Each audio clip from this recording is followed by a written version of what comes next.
Welcome back to the Black Belter podcast. You're listening to episode 7. As always, make sure to like, share and review, as well as follow and subscribe. Also make sure too, if you've been enjoying the podcast, you'd like to offer your support, you can sign up through the Patreon page to make a small contribution once a month, and that all goes towards covering studio costs. Today's guest is a legend within the ITF community, having won 9 world titles, 4 World Cup titles, 8 Oceania titles, and as well as an Asian and Pan American title. Today I'm joined by Mr. Mark Trotter. So, what's up, Mark? Hey Jamie, how you doing, man? Thanks for coming on. I know you have a tight schedule. Yeah, no, thank you, mate. Only here for a couple of days, but wouldn't miss being here. I've been listening back home in NZ and obviously contacted you, and yeah, really happy to be here, mate. Thank you. Savage. So look, we'll start the same way we started all of them. How did you originally get into Taekwondo? I just got asked this last night in the seminar, actually. I think I was about 5 years old, so I think it was 1990. Yeah, quite a few years back now. I think I was watching like Ninja Turtles, you know, all the kind of cartoons and things like that. And I asked my parents if I could go and do karate, which I know quite a few people have said that on here already. Yeah. And they kind of looked around for the local school, and they wouldn't let me start. I think I was actually 4, and they wouldn't let me start. They said for your 5th birthday. So on my 5th birthday, I went down. And I sat down the back and cried, and I wouldn't even join in. So the instructor was yelling and screaming. It was a big class. I think they had about 100 in there. And I was one of the only kids there. So, yeah, I ended up going back a second time. Mum and Dad said, we won't go back. And I said, no, I want to go back. I want to go back. And I just remember being super excited. All I wanted was one of those fluoro mouth guards that I saw everyone, gum shields, you know, that I saw everyone wearing. And that's all I wanted. So I wanted to go back until I could get one of the gum shields. But pretty sure that's kind of how it all started anyway, mate. Yeah, interesting, because I started because I wanted to be a Power Ranger, which is kind of interesting. Yeah, you actually, yeah. We can get to that. Yeah, absolutely. Yeah, I mean, that's, I think probably around that time as well, I was watching Power Rangers, Ninja Turtles, The Karate Kid, big Jean-Claude Van Damme fan, you know, the Kickboxer and all those type of movies. So, yeah, that was kind of how it all started, man. Did you start competing at a young age? Yes, I did. Straight away, like? I think I was about a blue belt in New Zealand back then. You had to be a green belt to compete. So I went in, and it was boys, girls, everyone all together. And I ended up losing sparring first time round. It was point sparring. New Zealand for the peewees or the young kids used to do point sparring, and I lost. I was tiny, so I lost first round to a girl from my school, actually from my gym, and I just remember crying. And it wasn't a good start. It wasn't a good start, man. So yeah, I sort of started off there, and yeah, I got really hooked on it. I really enjoyed it, and I tested for black belt at 9 years old. That's very young. Yeah, it was really young, man. And back then there was no junior examination or anything. It was a senior, just one examination for everybody. Oh, that's good. So I did that, and yeah, I think back then, I don't know if it was a New Zealand rule or an ITF rule, you had to be 14 and a half to grade for second degree. So it was a long period of wait, and my parents kind of started saying to me, you know, why don't we start going to more tournaments? And yeah, they started taking me all around Auckland, where I live in New Zealand, and sort of taking me around to all the different clubs to train and different competitions, I guess. So yeah, I sort of started quite young, I guess, yeah. Yeah, just from what you're saying there, it seems like your parents had a big impact on in Absolutely. supporting you and pushing you Absolutely. into competitions. And Yeah, listening to some of the previous podcasts, you know, with Adam and guys like that, you know, parents are such a massive thing, you know, so, and supporting us and doing this. And even still now, you know, we're over here for Germany, the World Champs last week, and with myself and my wife, and we've got our young daughter back home, and she's staying with my parents. So, you know, on the sidelines, still supporting us to do what we want to do and what we love doing. So absolutely, man. Yeah, definitely. I know without my parents, like, constantly driving everywhere to everything, like, you wouldn't achieve anything. And isn't it amazing the amount of kilometers now that you drive, or for example that you think, man, well, I don't do too much driving. You did a lot. Oh, you have a chauffeur. When you were coming through, would you have been more like successful in patterns or sparring, or would there be would you have preferred one Uh, over the other? I think at the beginning I was definitely more successful in sparring. I won a world title in patterns before I won a national title. So, yeah, Nice. kind of a strange way around, I guess. But Yeah. no, I think definitely sparring in New Zealand. And because we're so far away from everything, there's not the competition like there is in Europe or South America or things like that. So I ended up having to fight up weight divisions, or weight divisions got combined a lot. I remember fighting Hong actually quite a lot in Oh, New yeah? Zealand, because he used to represent New Zealand on the national team with You us. didn't and mention that. No, he wouldn't. That's because I was all over the mat every other day. So no, he gave me a good whipping every now and again. So yeah, it was definitely more sparring when I was younger, and I enjoyed my pattern, but yeah, I don't think we really knew how to train it, or it was just you get up and do your Yeah. pattern and someone likes it or they don't. That was pretty much it, really, man. So Yeah, it's mad. Yeah. Like, you start off being good at one, but as you go along, you can drift into another one. Like myself, I was, as a colour belt, always better at patterns. I was yeah, always decent enough at sparring in the club and that, but translating that to a competition was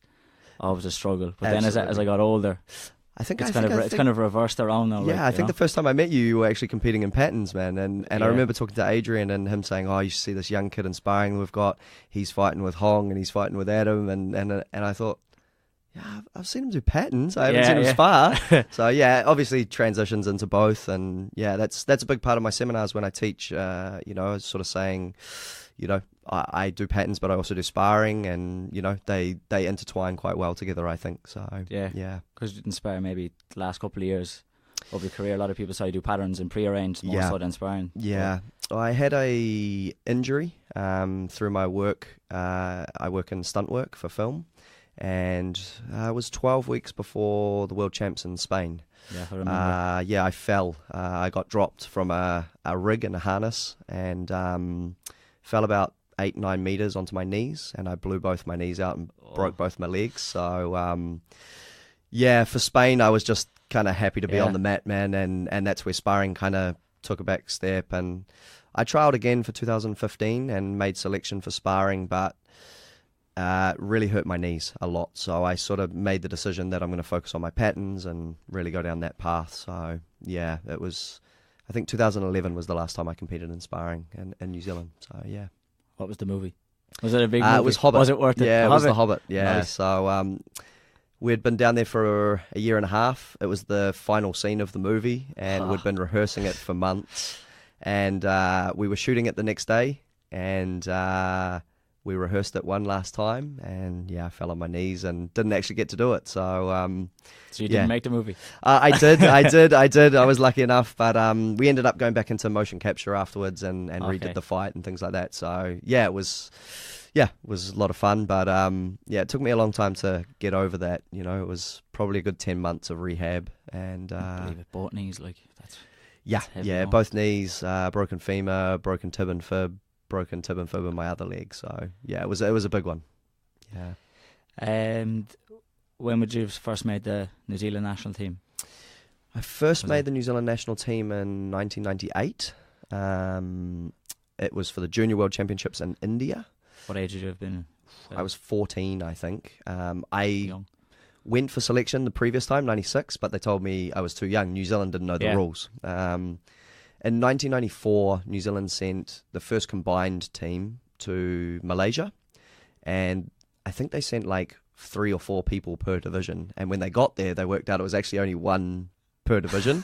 So they started sorting through the team, and you're better at patterns, so you do patterns, and you're better at sparring, so you do sparring. And yeah, they had so many guys over there and kind of trying to put them into divisions. So we didn't really know a lot back then about international competition. And then I went for selection, and they told me I was too young, and I just remember crying, and I was so upset. And then 98, I was 14, so I went for selection, and made the selection. It was to India, and 4 weeks before I got my mum picked me up from school, and she said, I got some bad news. And she was actually the manager of the national team at the time, for the juniors, and she says, we're not going to the World Champs anymore. They're doing nuclear testing in India, and the government won't give us any insurance to go over, so we're not going. And I just broke down in tears in the car. Nothing would console me. I was just like, no, that's it. Life's over. I've trained for this. This is what I was meant to do. And yeah, I think she went out and bought me a pair of Nike shoes to try and make me feel better or something Not like that. Not the worst trade-off. Absolutely. And so we ended up going over to Texas for the, I think it was the national championships or something like that, a group of 4 of us, and competed there. And then so the first world championships I attended was 2000 in North Korea, junior world championships. And yeah, it was a big eye opener. So obviously going into North Korea itself was one thing. That was an experience. Yeah, absolutely, man. I don't think even back then I knew really what it was. But then seeing the teams turn up and all these sort of things, it was a bit of an eye opener. And I guess, as I said earlier, being from New Zealand, I remember, you're going to win, it's going to be easy, it's going to be this. And I remember turning up and just looking around the room and going, wow, this is another level. I've never seen anything like that. So I think everybody goes through that. I remember my first one, just like, it was an experience. Yeah. And I think even just back from the Worlds, we were talking on the way up in the car that when they stepped out, like obviously we were up in the stands, it's a little bit different to when you get down ringside. Yeah. And you see the competition, you feel part of something that's big, and there's you feel the hits and how they actually really are, and there's a lot of that goes on. So, and I think, like you say, Jamie, no matter who tells you about it or their experiences, until you experience it yourself, you don't know. That's why the first one tends to as well. Like a lot of time, it's a learning experience. You go away and you kind of, all right, that's the level I have to get to. Yep. To be able to succeed. Yeah, we I guess we say back home at the gym, the first one makes or breaks you. You come back and you go, right, I know what I need to do. I know, this is what I want, and everything goes into it. Or they walk away and you don't really see them again. So I think it's definitely one or the other. Would have competed in patterns and sparring at your first Worlds? Or full yes. Second degree patterns and microweight sparring. I met people that I'm still really good friends with now. Back then, Maxime Bourgeois from Canada. Oh yeah. We kind of came through the whole time together, so we're always in patterns and sparring together. Both of them together, like always. I think the first time was my next junior world champs. I went to Puerto Rico, and Maxime had stayed second degree, and I graded third. So I think that's probably the only competition that we were separate. Yeah. So I competed in both. In every World Championships except Germany, 2005, actually. I didn't get selected for patterns. So, I just went for microweight sparring. Who got the spot? Was a fella, actually, Hong talked about him, Dan Jackson. He trained a lot with Hong and that. So, there was 3 of us. It was kind of this intertwined. 2 guys were going for middleweight, 2 were going for third degree patterns, and I was going for microweight sparring. So they gave me sparring, Dan patterns, and Sam the middleweight spot. So we all had 1 each, and they wanted us to focus on an individual. And as my luck turned out, I ended up with Redzo Lujic from Slovenia in the first round, who went on to be the world champ. And I don't even know if I scored a point on him, to be honest. He was pretty flash. So it was a hard learning curve. Yeah. Sanel wasn't bad either, I suppose. So. Yeah, both good the brothers pedigree. were good. Yeah, they were, and he was a big microweight. Back then it was 54, not 57. So I remember looking at him like, "There's no way this guy can be 54 kilos. It's not a chance." We're all walking around like a skinny rake. So he looked huge. Yeah. Was it hard for you to make 54? When I was a bit younger, no. I think 2011, the last one I competed at, for sparring, I weighed in at 51.9. So I got pretty light, man. Like that's junior microweight. So at the time, so it wasn't super hard. But after the injury, I found it quite hard. I found it quite hard to lose weight, and I guess getting a bit older as well. I'm in my mid-30s now, so Yeah, I think for Ireland, for the World Champs, I cut my weight down even for patterns just to be competitive, and I got down to, I was 57 for Ireland. So Oh yeah.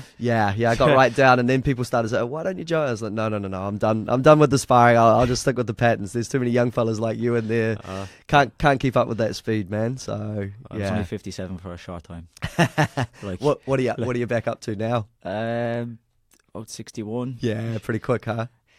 I actually, during the week of the Worlds, I stayed quite light. Yeah, That wasn't by design or anything. Just No. happened, like the day when I fought the semi-final was 59.9 that morning, so I was still quite light. But since I got back now, I've been tucking into them Easter eggs that were left sitting there, waiting for you, yeah. mate. So, and what a semi-final, man! Obviously, I know I'm here for you, but congratulations, man! That was really cool to watch you on Vitaly. It was a great semi-final. Yeah, hard way the draw goes sometimes, eh, man?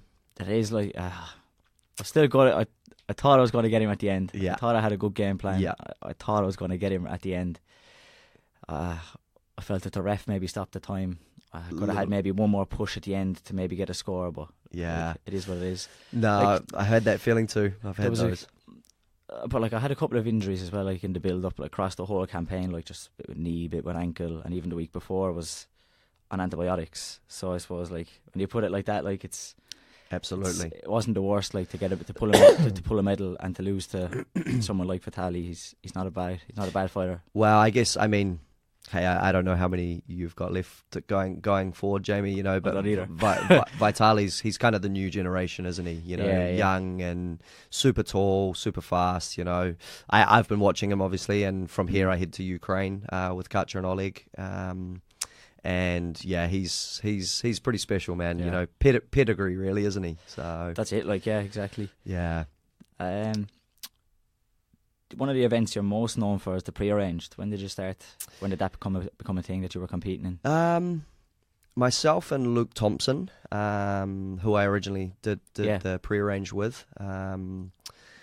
We had a demonstration team back home. It was the Auckland demonstration team, and we used to do, I don't know, a skit or a bit of a demonstration of a big guy against a little guy for school galas and things like that. And we kind of put some stuff together. And then in 2007, they said they were opening it up to compete. And I remember watching it in 2001 in Rimini.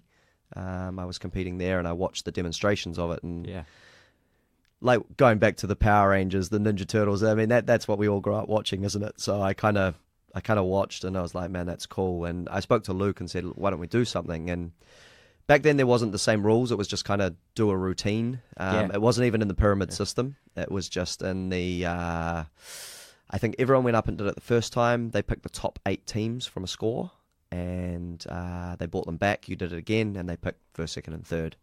So we just kind of put something together and wish for the best. And I think it was when we did the routine, we were one of the first teams up. And we watched everyone else, and I kind of looked at him, and I was like, damn, we've got a pretty good routine, man, you know? Yeah. And we sort of started to get a bit excited. So, it was since 2007 we kind of really started pushing into that and giving it a good go. And after watching people kind of started making more of it and new ideas and things like that, I guess. So, yeah. Yeah, it was always a spectacle seeing someone the size of Luke do a backflip. Backflip, yeah. You got to sell it to the crowd, man. Yeah, he's an amazing athlete, Luke. It didn't matter what he did. We kind of grew up together, you know. He lived outside of Auckland City, and he got his first job in the city. So he actually moved in with me and my family for a couple of years and lived with us.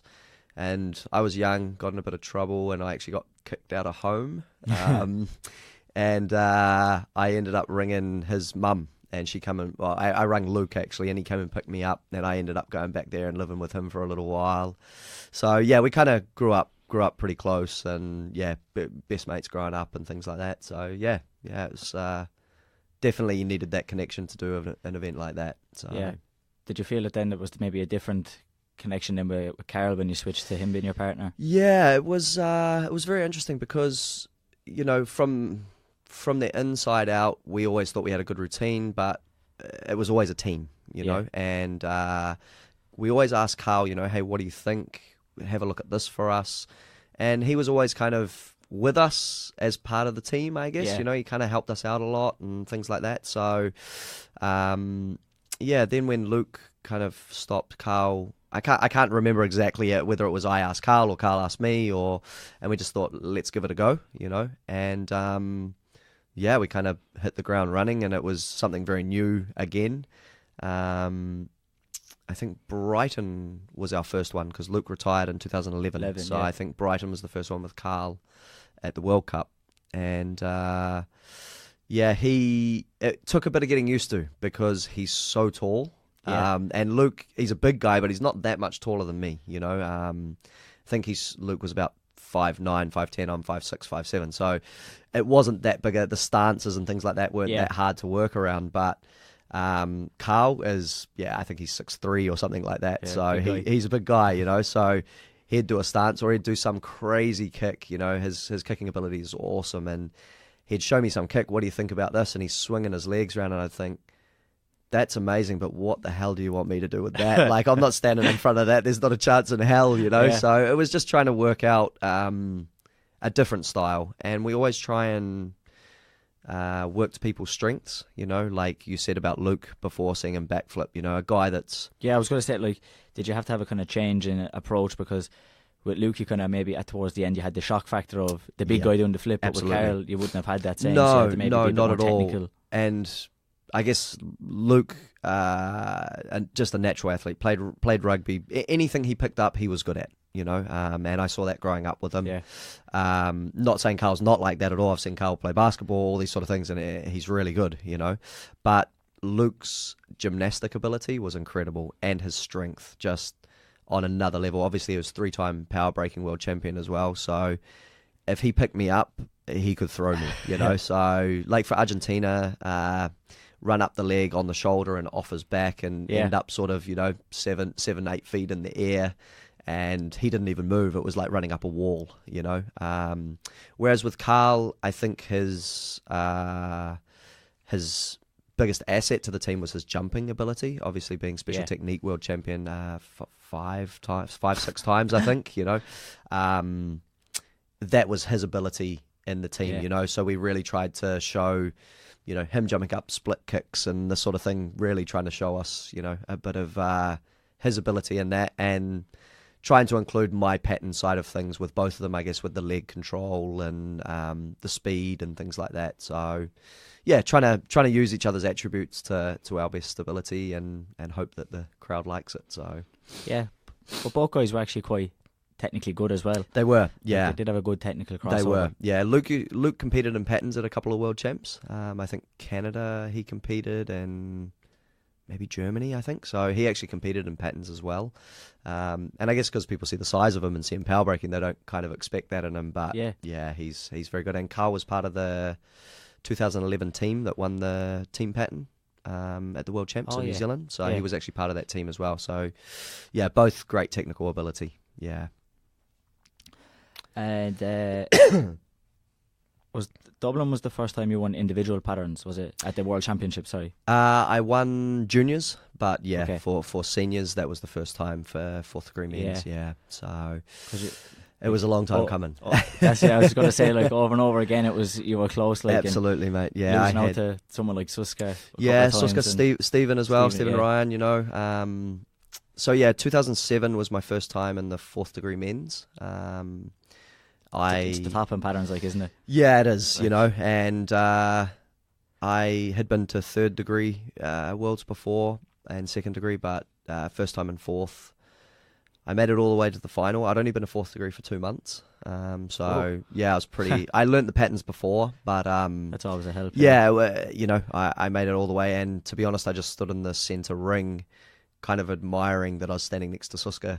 And couldn't believe that I was in the ring with him, to be honest, because he was my idol growing up, so I kind of did that. Then 2008, the World Cup, I ended up with Adrian in the semi-final. Actually, we were together in the semi-final. So and I went through the final with Massimo Persa from Italy, and I lost out to him in the final again. And then something changed. Yeah, something changed a little bit, and I I guess social media got a little bit bigger. Things like Facebook were out a little bit, and I saw all these trainings and things like that. And so straight after Italy, I actually went to the Polish winter camp and trained there. That's where I met a bunch of guys from Ireland, Master Buckley, you know, Eddie, Katie, Luke, a lot of these guys, you know. So I met a lot of them, and we went over as a team.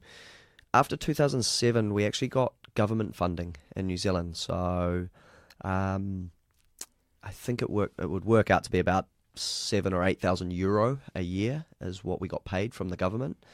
There was 5 of us, and you had to medal at the World Championships or the World Cup. So you had this money, which was great. Good motivation. Absolutely, but it came with pressure. You know, so it was quite different. So what we worked out is we could do the World Cup or the World Championships, and we could go away and do a training camp or competition somewhere to upskill ourselves. So I went to the Polish camp and came back, and then I decided that the World Champs were in Argentina in 2009. So I kind of thought, wow, see a lot of these guys, you know, they're doing a lot of promotion and things like that. So I sort of thought, oh, I'm going to go and stay a bit in Argentina and train there, get to know a few people. It's there, so it can't hurt to be there, you know. And I think I went over with Soledad Serrano. She's from Argentina. She's a 5-time world champion for patins. I know. And I knew her and her 2 brothers. So I went over there and I asked them if I could come stay. And when I got there, she said, "How long are you staying?" And I said, "I'm here for 4 months." And she kind of looked at me pretty No, you're not. pretty shocked, man. So, I stayed there for 4 months with them and another guy, Dennis Turnes from Argentina. He was hyperweight world champion in 2009. And, I went to Master Gato Villanueva over there. And an absolutely incredible coach, you know. He helped me so much. And, I just stayed over there and I just really trained. And I ended up making the final again that year with Master Suska. And I saw something the other day, actually. It was from Marco Oga, who made the final with Lilian Dulay in Germany last week. And he said, train until your idols become your rivals. And I looked at that and I thought, man, that's exactly how I felt, you know. And it was really interesting reading that because Suska was always my idol, and I just thought he was absolutely incredible and still is my idol. I'm not going to say he's not, because he's an amazing man. And I made the final and I lost 3-2 in the final. Close. And it was kind of took me back to 1998, where I couldn't go to the World Champs. It was just like my whole world had ended. So that was quite hard. And so we went back on training again, 2011, and I had a lot of people tell, you know, same again, you know, it's at home, Mark, you're going to win, and I just remember thinking, no, just focus. Did you find that added extra pressure? Absolutely. Absolutely, yeah. My parents hadn't been to watch me since 2002, and so I had all my family there and friends, and and I remember I had got asked to do radio interviews and television, and I was like, nope. And I just said no to everything, and I was just 100% focused on what I was doing. And I drew Stephen Ryan in the first round, and I went out in the first round. I think the score was like 4-1 or something like that. I got my butt handed to me. So that was some of the best form he was on. Like that, that was the best he was performing at that time. Absolutely. And I actually think I watched the final, and he was put by Master Suska as well. You know, so it was. That was a really hard pill to swallow, but in saying that, it gave me a bit of motivation for sparring. So the Worlds before, I got bronze. I lost to Alexandra Leonov from Russia in the semi-final, and I thought, right, so I really geared up for the sparring. I was pretty ready for that, and I was on the opposite side to Leonov, so we went through, and I just remember sitting down in New Zealand going... someone come up to talk to me before the final, and I said, okay, right, I've got the plan for Leonov, I'm set to go. And they said, no, it's not Leonov, it's Luis Quintos from Brazil. Yeah. And it freaked me out, and I was like... A tricky guy. Absolutely. I fought in Benidorm. I remember, First round, wasn't it? First round, I remember that. I remember seeing the draw and thinking, should be handy enough. Yeah. And then Richie told me, he won the Worlds at 54 in New Zealand, and I kind of went, oh, Oh, yeah. I'm in for a tough one. So No, he's kind of great. completely changed my No, mindset. absolutely. And for me, he's a lefty as well, which I trained for Leonov, right legger, strong right legger. And I remember I actually said I need to go to the bathroom, and I went into the bathroom and sat in the bath on the toilet in the bathroom, just sitting there trying to rack my brain on how this guy fought. And I sat there for about 5 minutes until someone come and got me and said, "Hey, you're up, hurry up, get in the ring." So yeah, so I ended up losing the final. It was 3-1-1. 2 to him, 1 draw, and 1 to me. And the same as what you said, if it had another 10 seconds, I think I would have been good. But, you know, we've turned out to be great friends. I've actually been over and given a couple of seminars for him over in Brazil. And we keep in contact every couple of months, you know. And it was a hard pill to swallow losing that one, because I kind of feel that's the one thing missing from the trophy cabinet is that world champion in sparring. I would have loved to have that. So, yeah, Vice is okay, and I walk away with that happy. So, well, 9 times world champion altogether, and the other events isn't bad either. Absolutely. So nice, thank you, Jamie. It's I guess as a competitor, you're never really happy. There's always something else you want or more you want to do, you know. So, yeah. So no, it was the pattern side of things. I guess Spain, I hurt my knees. And then 2015, Italy, went over, and I felt good. I felt like everything was going really well. Made it to the quarters, and they broke for lunch. And the typical 2-hour lunch break, and I didn't know what to do because I was next in the ring, and I was sitting there going, okay, I'm not going to leave the stadium. I'm going to stay warm. And after about an hour into it, I got quite tired. I thought, I'll have a Red Bull. And I cracked a Red Bull to have some energy, some caffeine. And I just remember feeling really lethargic and pepped myself up. Again, it was against Stephen Ryan, the quarterfinal. So I knew he had a great style against me, and he looked great, you know. And kind of went through, and after the first pattern, you always look up at the scoreboard, you know, and it was 4-1 after the first pattern. And in your head, as a competitor, it's always really hard to pull that back. Yeah, you know, it is. You're there praying for a high grade pattern as well. It's like, don't give me a chanty or a dang one. Absolutely, absolutely, mate. So, and I think we got the same pattern as what we got in New Zealand. I think we got Wee from memory, and he. Well, Stephen went through all in New Zealand getting Moo and Wee. Yeah, absolutely, and I knew he'd beat me with Wee, and I was like, oh, could it be a worse pattern? It was Cheong. Sorry, it was Cheong. Oh. And I just remember going, oh god, and I think it finished 4-1, exactly the same. So, and obviously Stephen went on to the final with Maxim, and got pipped at the post by Max, who had decided to return after a 7-year hiatus. Yeah, because he was even in the sparring as well, which absolutely. He got bronze, I think, didn't he? He did, lost to Rizmar Norbert semi-final. Yeah, absolutely. So, and then I went back to New Zealand, tail between the legs, and I wasn't too happy with that. And we were training up for Budapest, and my wife said to me as we were going to buy the tickets that she didn't feel well. I said, come on, it'll be fine. Let's just get the tickets. And she said, no, really, I don't feel well. So we ended up having a pregnancy test, and we found out we were pregnant with our little daughter. So that put a hold on the plans to go to Budapest. She was due, I think, 3 weeks before the competition, so didn't make it to Budapest. We had our little girl, and to be honest, kind of didn't really care much. No, not really, to be honest, mate. It was just, we were having a great time as a family. So, and then I had a bunch of seminars 2017 through South America. I did a bit of a tour, Paraguay, Uruguay, Argentina, Brazil, Colombia. And I'd been selected in the national team for Ireland for the World Championships. And they kind of said to me, my wife said to me, if we're going to spend all this money, you better get your ass to training and get stuck in. And I was kind of like, whatever, And I guess it wasn't really a massive. I was going, but I wasn't that focused. And she asked me to go and see a trainer that she had trained with over in Argentina. And kind of reluctantly went, and I think I went just so she'd stop nagging me. So I kind of went, and he was absolutely incredible. I owe so much to him.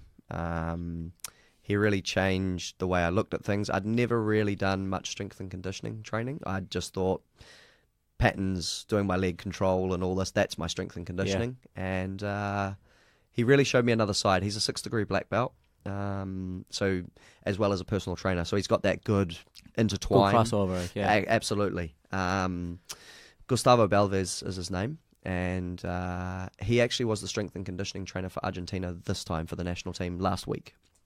And as you can see, they had some great results. Yeah. So savage results. Absolutely. So, it's nice to see them back up high and being competitive again. But two, I don't know, not saying it's directly because of him, but I think he had a massive part to play in that, as my personal opinion. So I was in the gym 4 or 5 days a week with him during the day, and then at night I was doing my patterns training just by myself. I was lucky enough to use one of the local gyms there. They let me come in and practice my patterns, So I was doing that, and we were giving up a lot of time. I was training in Argentina to get to the gym. It probably took us about to get to the gym, do the training, and get home. It was probably a good 5-hour trip round to do that. Took some commitment, so absolutely, yeah, absolutely. So I did that for about 8 weeks, 10 weeks, and it was kind of, I guess maybe, I know you guys have spoken a bit about the MMA training and things like that. It felt like being a professional, I just, for 8 to 10 weeks, that's what I did. And I guess getting a bit older, I can't do the campaigns that last 6 to 8 months. My body just breaks. So having a short campaign like that I just did it 100% full time, and my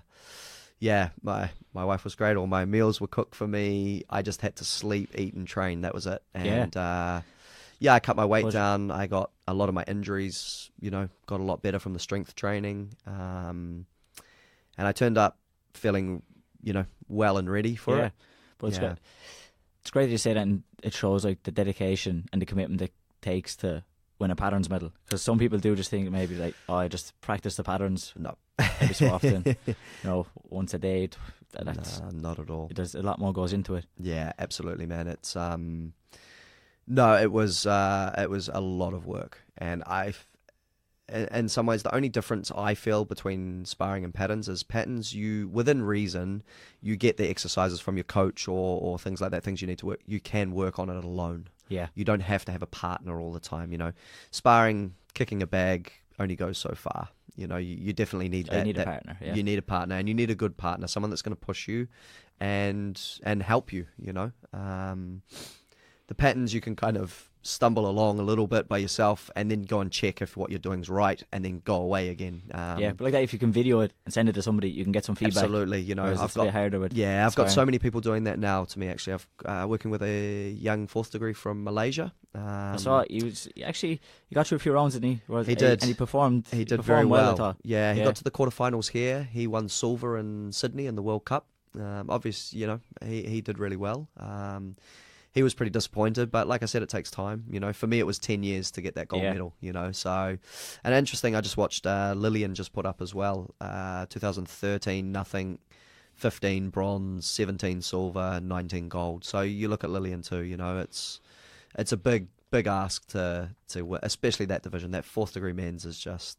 It's the top of the patterns. Like, yeah, it's a you hard see it from division, like 1st degree all the way up, like 4th to 6th degree is the highest level. No, it is. It's a very hard division, and some of the Master Soska, Maxim, I look at these guys that they're, in my opinion, absolute legends of ITF. So I mean, we'll see what happens from here. But someone like Maxim, not only in the patterns but also the sparring. I would say, in my opinion, he's probably the best microweight of all time. I think he's pretty slick, and I'm sure, hey, those things are made to be broken, but I really rate Maxim to be able to do both and be world champion in both. That's it. I was going to he is one of the few to cross over and win. Absolutely. In both. Absolutely. Which it is. I know from competing, but like it's hard to fully commit. Yeah. You kind of have to pick one a little bit more than the other. Yeah. But like to still be able to win a gold in both is absolutely. Is I mean, you guys got like I've seen Stephen Ryan spar and do patterns. I've seen Hong spar and do patterns. Yourself spar and do patterns. Yeah, but to be successful in both. Yeah, it's very hard. Challenge. It's very hard, and it takes a lot of time. And even more so now, it's it's becoming professional. You know, you've got to do Yeah. just going to your club and doing your training is not enough. You have to go outside and, you know, in Germany talking to Richie, you know, Yeah. and seeing the apps that are evolved now. You know, Richie's got his training program that he's doing. Master McPhail's got his TKD coaching that you can go online. I'm getting people contact me online. Hey, can we send you patterns and analyze our pattern? It's just social media is so big now. It doesn't taking matter. training to a new level. Like. Absolutely, you know, and like I said to Richie, you know, I was watching the exercises with the hula hoops, you know, and I was like, that's awesome. I'm going to use that at club, you know, and I'd never thought of that, but what a great idea, you know. So it makes the world a lot smaller, you know, definitely. But like from some of the stuff you've said, and even when Hong was on the podcast, you found that traveling around to different countries and some different influences. Do you feel that helped big time in your 100% success? You know, I think that started. We had Master Willie van der Mortel, who's now coaching for Norway, which I'm sick of losing to Norway. No, we had him come down to New Zealand. Coach Andrew Niven, he was the national team coach. He actually ended up coaching in Germany. He brought Master van der Mortel over. I think he came over straight for 3 or 4 years, and I'd never seen training like that. You know, this was 2004, I think, was the first time. Yeah, and 2003, 4, and yeah, I'd never seen training like that. And you know, and I think he was the first one to sort of say, "Mark, you can win a medal." You know, and we all, New Zealand's medals were bronze medals. We'd never done well internationally. You know, so I remember him sort of saying that to us, and I think it was to myself and Carl actually, and it gave us a lot of belief and that we could do it, but we knew we had to travel. We had to get outside of New Zealand. Not that we don't have the resources in New Zealand. It was just to get new ideas. It wasn't always the same idea, you know. You guys here in Europe, you know, every other week you can be somewhere doing something, you know, and whereas we don't have that luxury. Yeah. So isolated. Yeah. And you would have trained Master Yedo then as well. Master Yedo, yeah. Obviously, I went over to Poland to the winter camp with him, and then especially for the patterns, like big. Yeah, absolutely. And then after. It was a competition. I think it might have been Riva Delgada in 2008. I went back to Lubatov and I stayed for a month over there training. And yeah, they know how to train there. They're pretty special, man. Yeah. So, and I guess things like training next to Master Sosuke, every night I was standing next to him training my patterns, and it just gave me this extra drive that it was like, this is how this guy trains. Okay, kick higher. Yeah, I know how I need to train. You know, I think I've got a photo, and it's of myself and him doing a side kick in front of their club flag, and both of our faces like grimaced, and we're both trying to just kick super high, you know, and try to outdo each other. So, yeah, you know, it was great motivation for me. Yeah. Well, it's funny because yourself and Hong could have said the same thing as well. Like you were Master Van Immortal. It took him as well for him to believe in, like Hong, they needed him to believe in Hong. Absolutely. For him to push on and really believe he could achieve. Absolutely. So I think when you're younger, Jamie, you know, having someone that we knew he trained Thomas Barada, we knew he trained Julia Cross, and these were they were my idols as a kid. You know, people in New Zealand, they grow up idolizing the All Blacks. You know, I guess the New Zealand team Taekwondo tracks, that's my All Black jersey. You know, I've grown up that's my team, and having someone like that's trained world champions say to you, hey, you can do this. You know, it made such a difference to me. You know, and I think you know, I definitely keep in touch with Master Willie, and we're actually going down to the Barada camp, and I think we're actually doing some patterns teaching together down there. So, you know, to be able to do that with someone like that's really influenced me along the way is huge. Yeah, you wouldn't think I think he's more associated with the sparring, but more so. Absolutely, yeah. I mean, obviously, I know he does his sparring there, but I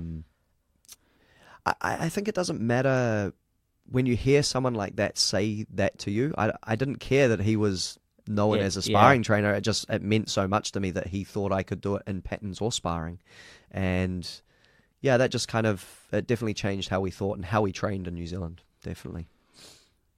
And so the World Championships that were on last week, that was your first one, not being a part of as a competitor for a while. Yeah, 20 years. How did you find being on the sidelines? the build up to it, everything like that, everyone was saying to me, "How are you feeling? Are you okay?" And I was like, I even asked you, like, how yeah, you absolutely, find it. yeah. We bumped into each other. How are you? You okay? And I was like, yeah, I'm great. I'm fine. And then it was when the draw came out. I don't know why, but when the draw got posted, I looked at it and I said to my wife Brenda, I was like, man, I wish I should have entered. I should have gone for it, Yeah. And it was the first time I kind of was really, feeling that I was missing it. Then when we got over there, over to Germany, I think it's about the students now for me. I'm really enjoying being a coach. We had some great successes in Sydney and in Germany last week. And I think something's just changed a little bit, that I'm really enjoying the coaching side of things and developing as a coach. And, we had first degree female senior world champion. We had a junior first degree world champion. We had the pre-arranged team, which was kind of special for me. Obviously, having won it right through, and then I had two young guys. Still to go back to New Zealand, isn't Yeah, it? absolutely. Yeah. We had two young guys come up to me and approach me to help them out, so I helped them with the routine, and they made it all the way to the final. They lost the final to Argentina, but to make it to the final, I was super proud of them, and I guess as a coach, it shows me that I'm on the right track and showing people what to do, and really enjoying that side of things now. So, yeah, definitely. And do you have your own club? Yes, I do. Your own club, yes, I run my own club. So we've got it's called TMT, Team Mark Trotter, in Auckland. We train out of Auckland there. So we've got a big group. I think we had 14 from my school in the national team over in New Zealand. So big representation, and it's really good. A mix of patterns and sparring. Mixture of patterns and sparring. We've got a lot of good patterns guys. We had good successes in the patterns. Sparring, we had Dylan Cooper. He was the World Cup champion. Dean Cooper, his brother, was the junior vice champion and World Cup.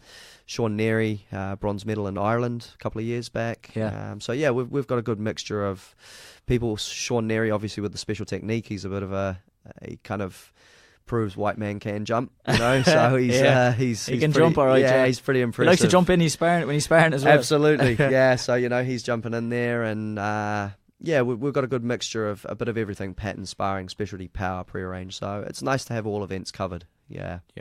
Did you find much below when? Obviously, you said when the draw came out, you found it hard. But how did you find it when the 4 to 6 degree pattern, when the section started, and you're looking kind of going, wouldn't mind stepping out? Yeah, to be honest, I was actually so busy coaching, I didn't get to see a lot of it. There was a couple of people that I wanted to watch, and I didn't get to. I really rate Sean O'Neill from Canada. I think he's really special. Secondary patterns. His brother's world champ, but he in second degree, but he's actually in fourth degree men's. Okay.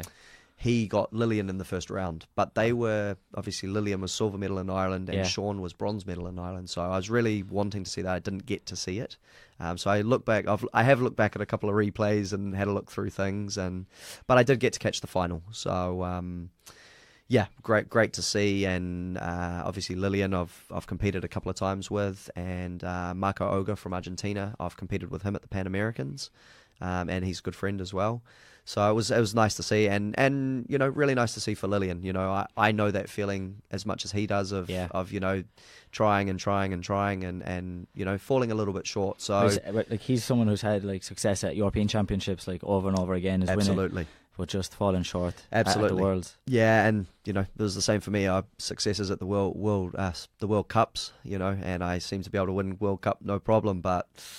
Yeah, after that it was always the world champ. So really congratulations for Lillian, and that's really cool to see that for him. And he's he's such a respectful guy and really nice guy. So yeah. It's definitely I know myself there's a different level when you go to the World Championships. It changes.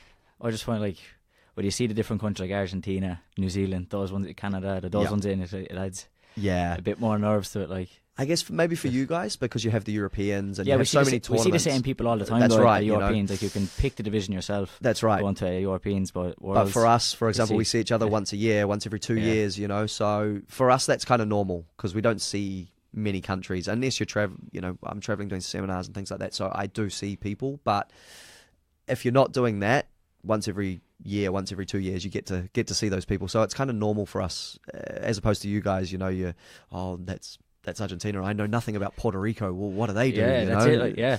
So, especially in the 57, they got some pretty slick 57s. Yeah, you're always fearing that this could be the best guy to ever come out of this country. Absolutely. It's like, you don't know him. It's like, absolutely, is this the best man. guy to put on pads? Yeah, absolutely. So, no, it's I think it was a really high level in Germany. The sparring level was, it was insane. I thought crazy. I didn't think there was any easy match in any division. No, I watched a lot of the 78 because I had a student in there who went right through to the quarters, and it was just every fight could have been the final. Yeah. It was ridiculous, and obviously paid a lot of attention to the 57s. I always do. Yeah. And same thing there. There's just so much talent. The 63s, awesome. Good friends with Julio, so he was picked by Ryan here in Ireland a few years back, and so really stoked for him. I love watching that division fight. It's always entertaining. Yeah. Julio's solid. Like, he's solid to get to the finals every time. Obviously, the last couple of fell a little bit short in Benidorm, and that Benidorm was Italy. Yeah. Italy. He didn't make it through. He had a bit of a hard run. So but he was just pipped in Benidorm by Matt. That's right, Matt Cadle. But still, solid. Like, all the time is there to be in and around the medals every year. Solid competitor. We were just talking about it the other day. 2011 was the last time he won the Worlds. So I know, but you see, he's obviously so good. He just and is picking up World Cup titles and that here and there as well. Yeah, we were saying we were talking, saying we've got the World Cup curse. Like, we can win the World Cup, but we can't win the World Champs. It was me and him were having a good banter about that. So the sparring level, we thought that's why taking the bronze now, looking back, it's like, well, oh mate, huge. They weren't given away easy. So. No, not at all. And I think like the 57 division, there's so much. I think there's a lot more depth than when I was competing. I think there was probably 6 guys in the division when I was competing. 54 it was, but there's probably 6 guys that could win it, and you kind of knew, know.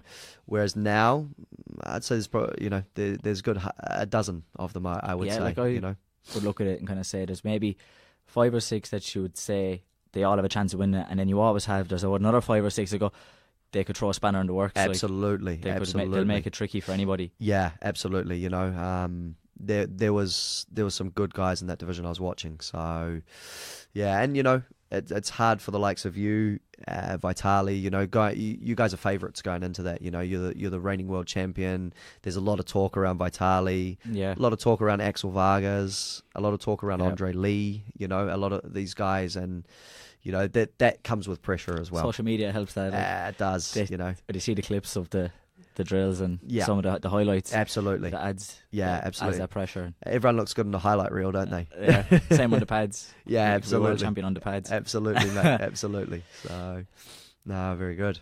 And so after Dublin, you're going to... I was here giving a seminar. I leave tomorrow. Go up to Ukraine with Katra and Oleg to Kiev, I think it is. Kiev, yeah. And I'm there for 2 days giving a seminar up there for them, which was a huge honour to be asked by them. Again, a family of Katra and Oleg that, you kind of sit back and admire what they do, and it's pretty special. So it's just for patterns, obviously. They want to improve their pattern side of things. I think they have the sparring covered, to be honest. 100%, you know what I mean? Absolutely, So, so to go up there for patterns is, big honour to go up there with them. I'm there for 2 days. Then I go back to London. I've got a seminar with Johan de Silva down in London there, and then travelling down to Barada Camp for the following weekend. So, and again to be asked by Tomás to come down there and teach. Katja, Tomás, these type of guys, they're people I grew up idolising. So to be asked to come, I've spoke about Master van der Mortel before, went into the seminar for Master van der Mortel, to be asked to go and teach for these guys is it's still a little bit mind-blowing, you're kind of looking back going, wow, man, I grew up idolizing these guys, For me, Stefan Tapilatu, he was another one, he was my idol, So, and to say he's one of my really good friends now. We talk every other week, and it's pretty cool, it's a kid growing up and living the dream, You'll have seen lots of Gaybecks. Lots. Across the next couple of days. Absolutely. It's a busy month. Yeah. No, it's good. It's a nice way to travel around, though. There's worse ways. No, it's definitely a great way. So, no, I can't complain. And then, back in about 2 weeks, back to NZ and back into work. So, yeah, started another job and get back into things. Stunt performing. Yeah. So, not 100% sure if it's in NZ yet, or maybe back to Europe. I might be coming back to Russia for a job in Russia. So, yeah, so we're pretty lucky. Last year I got to come through to Germany. We're actually in Munich for 3 or 4 months. I was Any movie we've heard of? it was for Daniel Radcliffe. So Harry Potter. Right. Yeah, Nice. so he did a film and I came in doubling him. So yeah, super cool. I've never really been starstruck, but the first time I met Dan, I was kind of like, whoa, man, this is awesome. Did you call him Harry? No, I was very careful not to do that. I don't think he liked that one too much, but I'm sure he gets it all the time. he does. Yeah, Harry Potter, can you sign this for me? Yeah. You know, he was kind of saying to me that people ask him to sign it Harry Potter, and I think he gets a bit peeved with that one, man. So, yeah, but no, it was pretty cool. I got to hang out with him. He was in Auckland. We filmed a bit there, and then came over here for 3 months, and went to a movie with him. You know, went out for dinner. You know, hanging out a bit. So yeah, pretty cool job, and pretty lucky to do what I do. It's not a bad life. Not at all, mate. So yeah. I think we'll wrap it up there. Yeah, awesome. In terms of anything you'd like to plug, social media wise, or where can people find you? Just it's Trotter TKD, or just Mark Trotter on Facebook, and yeah, anything. I'd love to hear from everyone about Taekwondo, and yeah, always happy. And thanks for having me on, man. I love the podcast, and if anyone can jump on and listen to this, please do. I listen to it in the car at home, and as I said, I contacted you, man, because I love listening to it. Thanks a million for coming on. I really do appreciate it. Nah, thank you, that Jamie. you managed to squeeze it in. Like, we just went through. You have a tight schedule, so if you squeeze me in, is awesome. Fantastic. Nah, great. Thanks very much, Jamie, Thanks, and congrats to you and the Irish team, mate. Well done. Cheers. Thanks. Thanks.